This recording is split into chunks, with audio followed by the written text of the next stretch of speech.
E aí, TDAH, imagine você vivendo relacionamentos saudáveis com maior aceitação entre vocês, sem brigas por esquecimento, comunicação ruim ou falta de organização. Você pode aprender tudo isso no Clube TDAH em Ação, a caixa de ferramentas para o TDAH. Confere no primeiro link da descrição. A gente, por exemplo, uma pessoa que tem TDAH e ele é um cara excepcional, tem uma inteligência fora da média, ele às vezes vai ser tido como um aluno mediano.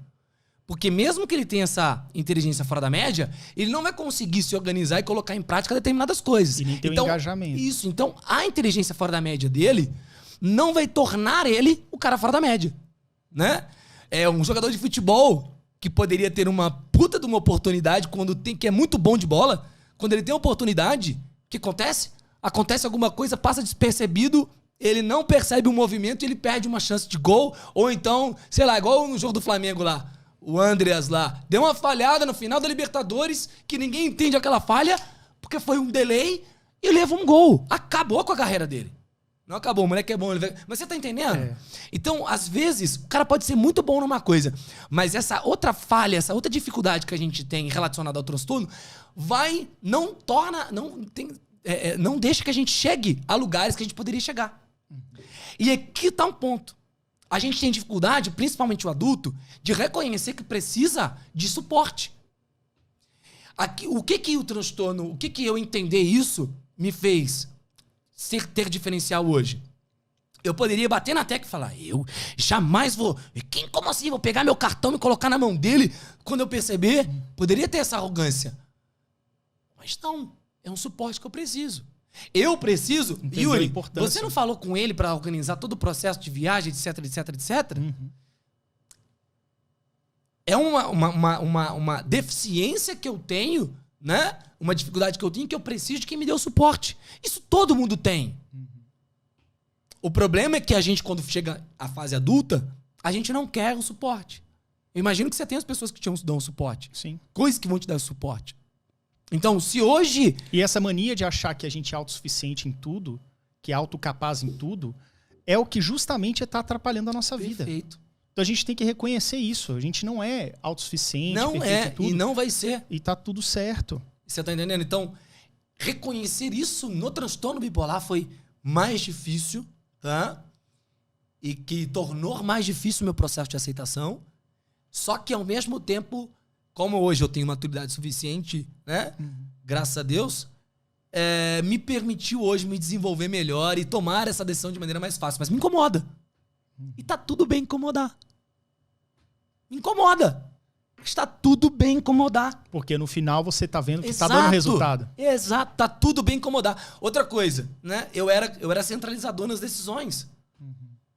Hoje não, hoje ele toma a decisão que tem que tomar, porque o papel dele, por exemplo, é esse, de tomar a decisão, de contratar fulano, ciclano, de fazer coisa que eu não preciso estar lá pra ver. E que se eu tivesse, muitas vezes, pra estar me relacionando com essas pessoas, talvez num dia de oscilação emocional minha, eu perderia esse funcionário. Exato. Como já aconteceu. Como já aconteceu comigo também. Você tá entendendo? Porque eu perdi. Sabe o que as pessoas saíram do TDAH, sabe por quê? Porque falaram que não aguentava o Simon. É. Então eu tive que tomar a decisão de solta o centralizador, faz o que você tem que fazer e deixa ele tocar essa bola. Porque você tá se prejudicando por isso. Exato. Você tá entendendo? E aí que tá, não é as pessoas que têm que te entender, é você que tem que se reconhecer. E quando você abriu mão dessa teimosia, a coisa andou. A coisa andou. Desenvolveu. Exato. Tá? Então, o diagnóstico ele veio no ano passado, né? Não foi fácil a aceitação, estou aprendendo cada vez mais. Hoje uma menina perguntou, nossa, parece que é fácil o transtorno bipolar pra você, né? Porque você não fala sobre ele. Eu não falo sobre ele, primeiro, porque o meu projeto iniciou sendo TDAH pra gente grande, tá? Segundo, porque eu estou buscando entender cada vez mais, assim como eu demorei pra falar sobre TDAH, não comecei falando na loucura, eu estou aprendendo cada vez mais sobre, para eu começar a entender como o Simon funciona relacionado a isso, para poder ter propriedade para falar. Né? Então, estou em fase de cada vez mais aprendizado sobre ele. Uma coisa eu deixo claro, a diferença nítida de não romantizarem um transtorno como um transtorno bipolar foi crucial para cair a minha ficha da relevância do tratamento. Exato. Por romantizarem um transtorno que é o TDAH, eu levei ele na... Sabe? E muitos levam. E não tratei. E isso me trouxe diversos prejuízos. Cara, é exatamente isso. Por isso que eu não aceito quem romantiza transtorno. Ele é... Né? Não vem com essa não história é Ferrari com motor de Fusca, isso, com freio de Fusca. Quem fala isso não tem transtorno. Não tem. E é justamente o quê? A galera que, às vezes, é até profissional, mas não entende nada de TDAH. E que tal? O pessoal fala assim, tem psicólogo que é formado lá em psicologia, mas não entende nada de TDAH. Sim. Tem médico também que não entende nada de TDAH. E isso é relativamente comum. Sim. É por isso que a gente fala, para você buscar um bom tratamento, antes de você olhar se ele é neurologista ou psiquiatra, beleza, quais os casos de sucesso dele? Ele é comprovadamente, ele entende do TDAH, ele vai saber te conduzir, ou da bipolaridade, ou qualquer outro transtorno. Então isso que você tem que estar atento, porque não é todo mundo que tem o diploma, não significa ter o conhecimento e o entendimento necessário. Quem romantiza, quem diz que é Ferrari com freio de Fusca, que não sei o quê, cara, eu acreditei nisso. Não é. E muita gente acredita, e por isso que o tratamento não está dando certo.